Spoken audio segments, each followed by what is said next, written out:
त्या बोंडारे म्हणून गाव आहे नांदेड तालुक्यामध्ये, वरातीमध्ये भांडणं झाले,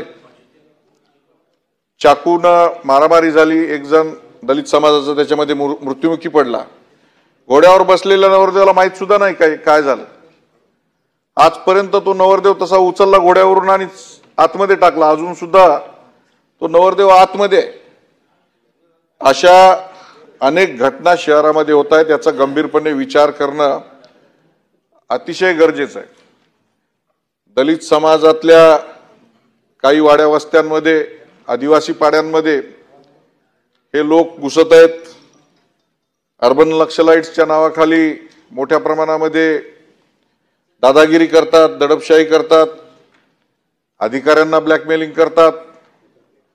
परभणीला घटना झाली, मोठी दंगल झाली परभणीला, मोठ्या प्रमाणामध्ये दुकानं जाळण्यात आली, अनेक लोकांवर हल्ले करण्यात आले आणि पोलिसांनी अडवलं। पोलिसांचं कर्तव्य आहे कलेक्टरच्या टेबलवर जाऊन एखादी महिला तिथं बसून जर कलेक्टरला लाथा मारत असेल तर त्यावेळेस पोलिसांनी अडवायचं नाही का? परंतु जो कोणी अडवणारा अधिकारी होता त्याला सस्पेंड करण्यात आलं। एखादा माणूस एखादा सुवर्ण समाजामध्ये जन्माला येतो, ती काय ऐकून घ्या सन्माननीय सदस्य, एखादा सुवर्ण समाजामध्ये जन्माला येतो, ती काय त्याची चूक आहे का त्याची? आज या काय चुकीचा शब्द आहे का भाऊ? सवर्ण, सुवर्ण नाही म्हणालो मी, सवर्णच म्हणालो। समजून घेतलं सगळ्यांनी। तर ती काय आमची चूक आहे का? आज मराठवाड्यामध्ये मोठ्या प्रमाणामध्ये या अर्बन नक्षलवाद्यांचा शिरकाव झालेला आहे।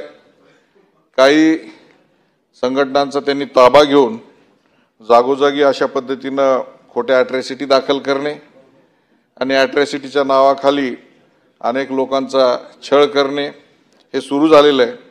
माझी विनंती आहे, या कायद्याच्या निमित्तानं ह्या ज्या खोट्या अॅट्रॉसिटी आहेत, ब्लॅकमेलिंगचे प्रकार मोठ्या प्रमाणामध्ये चालू झालेले आहेत, तर अॅट्रॉसिटी कायदा बघा, आम्ही काय कुठल्या समाजाच्या विरोधात नाही।